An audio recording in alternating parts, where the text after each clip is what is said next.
하나님 말씀 디모데전서 2장 8절에서 15절의 말씀입니다. 디모데전서 2장 8절에서 15절의 말씀 우리 한 목소리로 같이 읽도록 하겠습니다. 디모데전서 2장 8절에서 15절입니다. 시작. 그러므로 각 처에서 남자들이 분노와 다툼이 없이 거룩한 손을 들어 기도하기를 원하노라. 또 이와 같이 여자들도 단정하게 옷을 입으며 소박함과 정절로서 자기를 단장하고 따은 머리에와 금이나 진주나 값진 옷으로 하지 말고 오직 선행으로 하기를 원하노라. 이것이 하나님을 경외한다 하는 자들에게 마땅한 것이니라. 여자는 일체에 순종함으로 조용히 배우라. 여자가 가르치는 것과 남자를 주관하는 것을 허락하지 아니하노니 오직 조용할 지니라. 이는 아담이 먼저 지음을 받고 하와가 그 후며 아담이 속은 것이 아니고 여자가 속아 죄에 빠졌습니다. 그러나 여자들이 만일 정숙함으로써 믿음과 사랑과 거룩함에 거하면 그의 해산함으로 구원을 얻으리라. 아멘. 오늘 말씀의 제목은 기도하는 남자 선행으로 가꾸는 여자라는 제목으로 말씀을 나눕니다. 우리가 어제 바울이 만인과 위정자를 위해서 중보기도를 명령하고 중보기도를 하여야 하는 이유에 대해서 우리가 설명하는 것을 보았습니다. 오늘 본문에서는 바울이 공적 예배 시에 남녀 성도의 품행 그리고 창조 원리에 근거한 남녀 간의 기본 질서에 대한 권면을 오늘 하고 있는 것을 보게 됩니다. 내용과 철문제 1번을 보시면은 바울이 남자 성도들에게 바라는 것은 무엇입니까?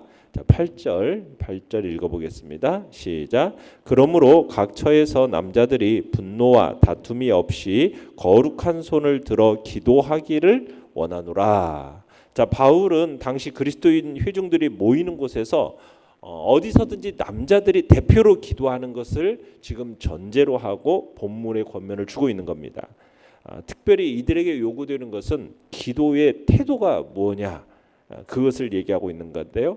첫 번째로는 뭡니까?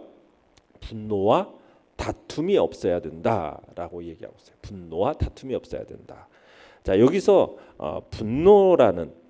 분노의 기도라는 것은 어떤 거냐면 크리소스톰이라는 교부가 이렇게 말을 했습니다.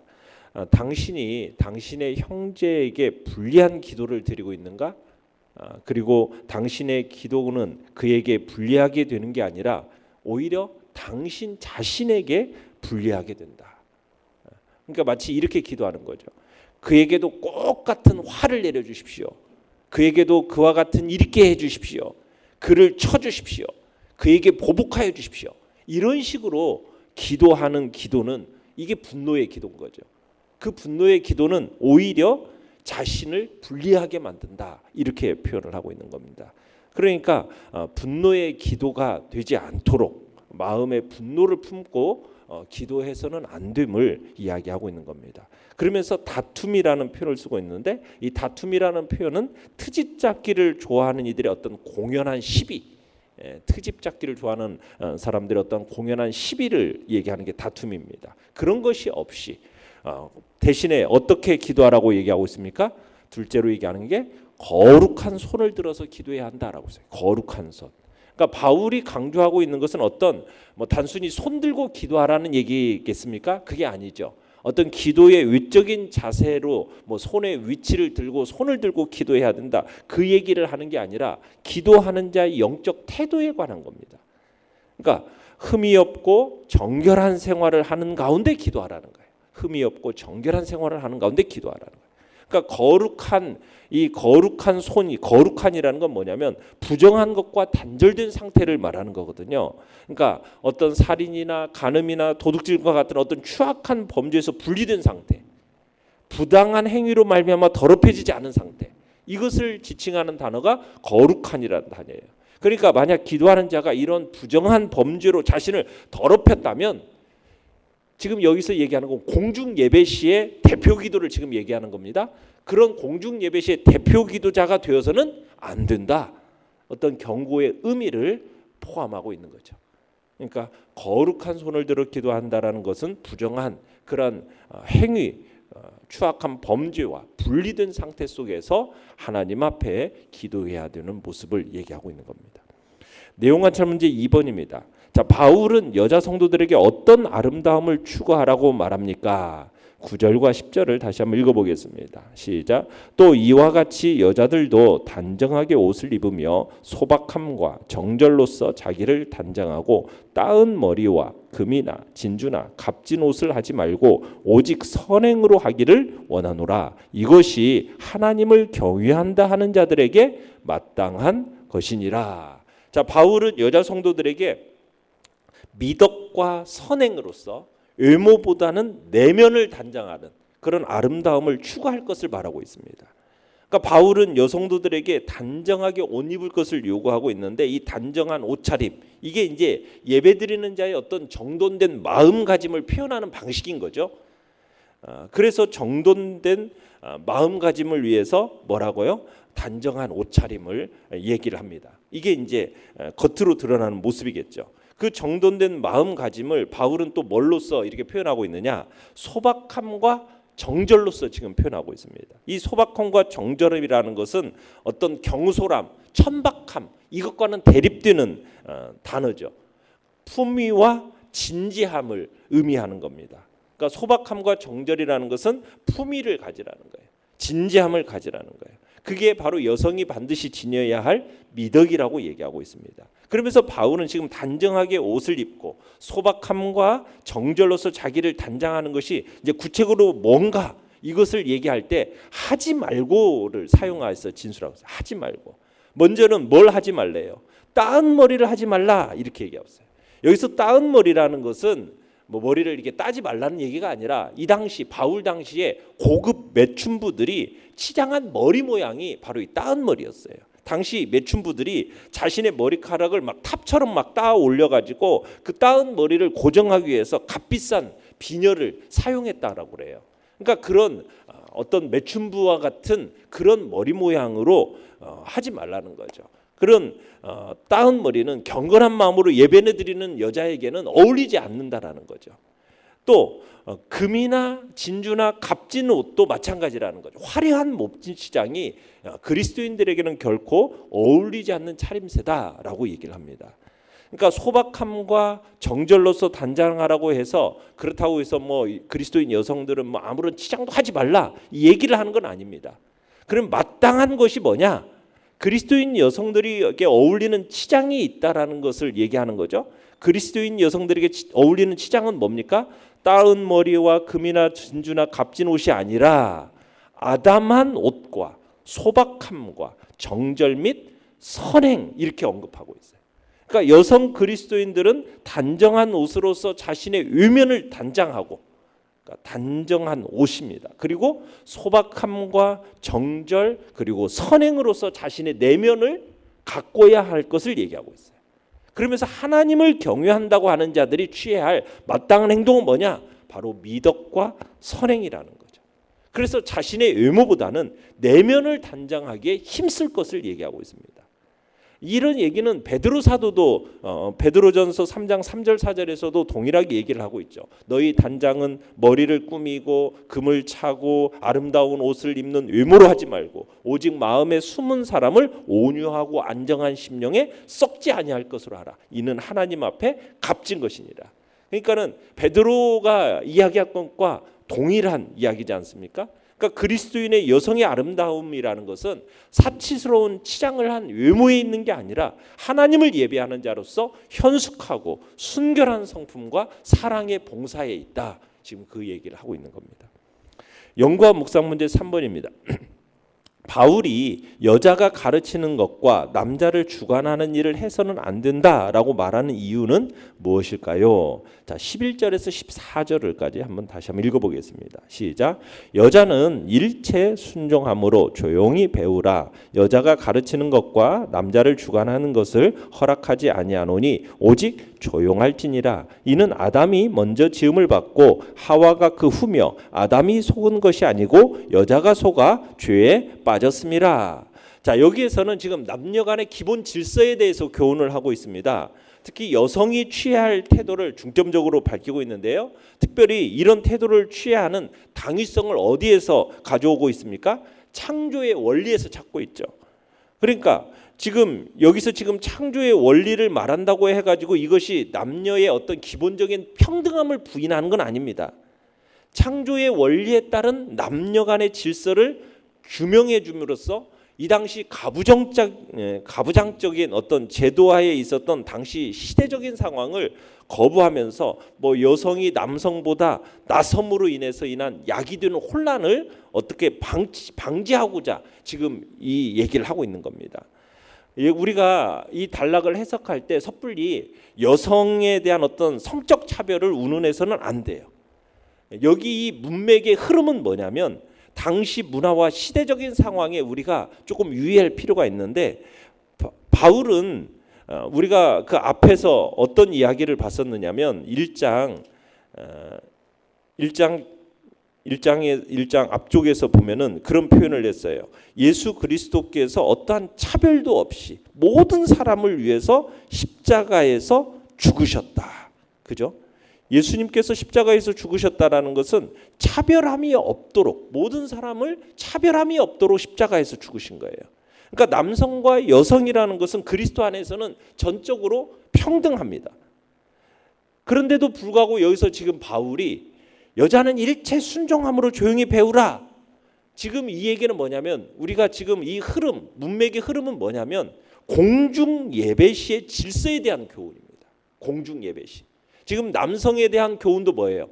공중 예배 시에 대표 기도자로서 어떻게 하라는 얘기였습니까? 분노와 다툼이 없이 거룩한 손을 들어서 지금 기도하라고 그랬잖아요. 여기서 공중 예배 시의 질서에 대한 교훈을 지금 얘기하고 있는 거예요. 그러니까 이 당시에 시대적 상황에 입각해서 이 공중 예배를 하라는 이 프리즘을 통해서 여성들이 지내야 할 태도를 언급하고 있는 거죠. 그러니까 조용히라는 이 말은 나서야 할 자리와 나서지 말아야 할 자리를 구별해서 분별 있게 행동하라는 거예요. 나서야 할 자리가 어디고 나서지 말아야 할 자리가 뭔지 이걸 좀 분별 있게 행동하라는 거죠. 그러니까 바울이 교회의 질서를 위해서 공중 예배 시에 여성에게 요구하고 있는 것은 뭐냐면 자기를 내세우지 말고 좀 조용히 배우는 자리에 있어야 할 것을 지금 공중 예배 시에 얘기하고 있는 겁니다. 자, 그러면서 그렇게 표현하고 있어요. 여자가 가르치는 것과 남자를 주관하는 것을 허락하지 않는다. 여기서 여자가 가르친다 할 때 가르친다는 건 뭐냐면 공중 예배 시에 여성 그리스도인이 공적으로 설교를 한다거나 말씀을 선포하는 행위를 지칭하는 겁니다. 그러니까 지금 이 본문은 교회의 어떤 공식적인 회합에서 여성도들이 지속적으로 말씀을 선포하거나 남성들을 주관하는 행위를 용납하지 않았다라는 것을 지금 얘기하고 있는 거죠. 그러니까 바울은 당시 이 에베소 교회에서 발생했을 법한 어떤 모종의 상황을 염두에 두고 지금 이 말을 하고 있는 겁니다. 우리가 고린도전서에서 보면 고린도 교회에 보낸 편지에서 당시 고린도 교회 여성들이 어떤 성령의 열광적인 은사에 사로잡혀 가지고 막 교회를 소란하게 만드는 일이 있었어요. 어지럽게 만들었던 상황이 있었어요. 그런 상황에 당면해 가지고 고린도 교회 여성도들에게 잠잠해라 이렇게 사도 바울이 고린도 교회 여성들에게 명령했던 거거든요. 마찬가지로 지금 에베소 교회 안에서도 그와 같은 특정한 상황이 있었다는, 그 특정한 상황을 감안해서 지금 이런 교훈을 주고 있는 거예요. 만약 그렇지 않으면요, 여러분 성경에서 브리스길라나 또 유오디아, 순두계 이 여성들을 사도 바울이 자신의 동역자로 여기고 또 이들의 활약에 대해서 긍정적인 평가를 하고 있지 않습니까? 만약 여성들을 아예 하지 말겠으면 그렇게 긍정적인 평가를 하지 않았겠죠. 그러니까 지금 여기는 에베소 교회의 어떤 특정한 상황을 두고 지금 이런 표현을 하고 있다는 겁니다. 그래서 13절에서 이제 여성 그리스도인들이 교회의 어떤 공식적인 회합이나 또 공중 예배 시에 가르치거나 남자를 주관하지 말아야 할, 그래서 오직 조용히 해야 할 이유에 대해서 얘기를 하고 있죠. 그 첫째 이유가 뭡니까? 아담이 먼저 지음을 받고 하와가 그 후에 지음을 받았기 때문이다. 그러니까 바울이 여자의 그 남자 주관의 부당함을 말하는 근거는 뭐냐면 창조의 원리에 있어요. 그러니까 여자가 남자를 주관하는 존재로 지음받은 게 아니라 어떤 존재로 지음받았습니까? 갈비뼈를 통해서 돕는 존재로 지음받았음을 창조의 원리를 통해서 얘기하고 있는 거죠. 그래서 교회 안에서의 여성의 위치에 대해서 말하고 있는 겁니다. 그리고 또 14절에서는 아담이 속은 게 아니고 여자가 속아서 죄에 빠졌다. 그러니까 교회 안에서의 어떤 공적인 회합에서 여성 그리스도인이 남자를 주관할 수 없고 오직 조용해야 할 두 번째 이유인데 여자가 속아서 죄에 빠졌다라는 거예요. 그러니까 아담도 결과적으로는 죄에 빠졌는데 그건 분명하지만 바울이 지금 여기서 인류 최초의 범죄는 여자의 주도로 이루어졌다라는 것을 강조하면서 지금 이 표현을 여자에게 적용시키면서 지금 여성이 공중 예배 시에 가르치고 주관하지 말아야 할 이유에 대한 설명을 그렇게 표현하고 있는 겁니다. 자, 그러면서 15절을 읽어보겠습니다. 15절 시작. 그러나 여자들이 만일 정숙함으로써 믿음과 사랑과 거룩함에 거하면 그의 해산함으로 구원을 얻으리라. 자, 이 표현은 어떤 표현이냐면 지금 하나님께서 우리가 창세기 3장 15절에 가보면은 하나님께서 여자의 후손으로서 사탄의 머리를 상하게 함으로써 구원을 이룰 거다 약속을 하셨어요. 그리고 그 약속이 어떻게 이루어졌습니까? 여자의 후손인 동정녀 마리아를 통해 성육신하신 예수 그리스도에 의해서 그 약속이 성취가 되었어요. 자, 이제 문제는 뭐냐? 그 예수 그리스도를 믿음으로 구원이 이루어진다라는 이 복음을 널리 전파해서 견실한 믿음의 공동체를 만들어 나가는데 이제 문제가 있어요. 근데 그 역할이 바로 누구에게 주어졌다는 거예요? 여자에게 주어졌다. 이렇게 표현하고 있어요. 여자에게 주어졌다. 여자에게는 뭐로서? 스스로 정절로서 믿음과 사랑과 거룩함에 거할 뿐만 아니라 이러한 신앙 가운데서 가정을 이루고 자녀를 낳고 그 자녀를 신앙 안에서 양육함으로써 믿음의 가치를 이어나가야 할 책임이 주어져 있음을 지금 여기 15절에서 얘기하고 있는 겁니다. 근데 이 책임과 이 의무가 남자가 교회에서 가르치거나 공중 기도를 하는 것에 결코 뒤지지 않는 책임과 의무라고 얘기하고 있는 거죠. 그러니까 바울은 지금 남녀의 영적 질서에 대한 교훈을 마치면서 지금 이처럼 여자가 지니고 있는 중차대한 책임과 의무에 대한 얘기로서 어떻게 보면 여성도의 깊은 자각과 분발을 촉구하고 있는 겁니다. 느낀 점 4번으로 넘어가겠습니다. 남자는 분노와 다툼이 없이 거룩한 손을 들어 기도하고 여자는 선행으로 아름다움을 가꾸라는 말씀에서 무엇을 느낍니까? 남자는 영적 제사장의 역할을 감당하면서 하나님 앞에 더욱 무릎을 꿇어야 할 것을 우리는 느끼고요. 여자는 사랑을 나누고 선을 베푸는 일에 더욱 힘쓰는 그런 복된 존재로 살아가야 되는 것을 우리가 다시 한번 느끼게 되는 겁니다. 그러니까 남자 교회 안에서의 그 남자와 여성의 각자 받은 위치가 있어요. 그 위치 안에서 창조 때의 그 질서와 조화를 회복해내는 그런 자리에 있어야 됨을 우리에게 가르쳐주고 있는 겁니다.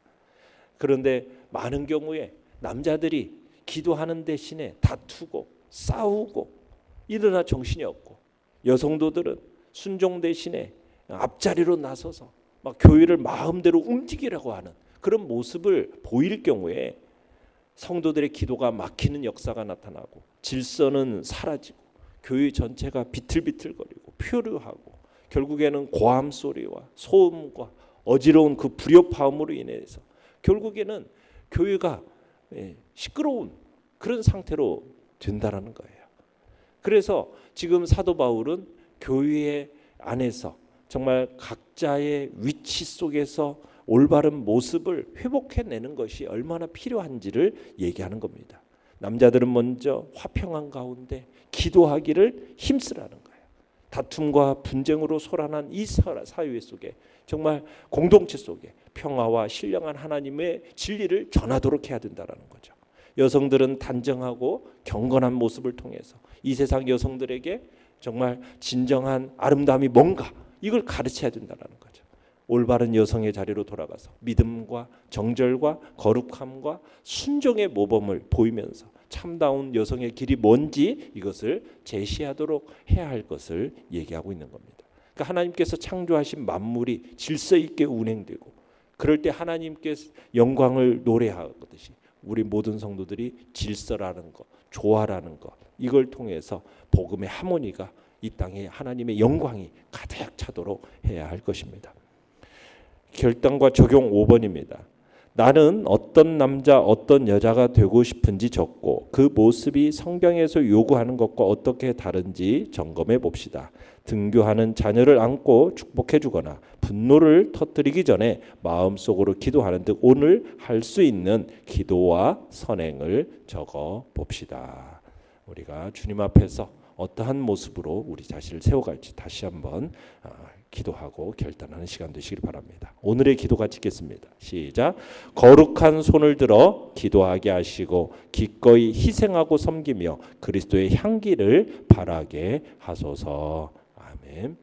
말씀을 생각하며 기도하시고요. 연약한 우리 지체들을 위해서 기도해 주시기 바랍니다. 또 이제 여름 사역을 놓고 기도해 주시기 바랍니다. 이제 다음 주부터 우리가 여름 사역을 위한 특별 새벽 기도가 주의 사랑 안에서 풍성하게 나타나도록 또 여름 사역을 위해서 준비되어지는 모든 과정과 또 준비하는 선생님들, 교육자들 위해서 우리 아이들이 많이 참석할 수 있는 귀한 여름 사역이 되게 달라고 주여 우리 세 번 부르짖으며 나아갑니다.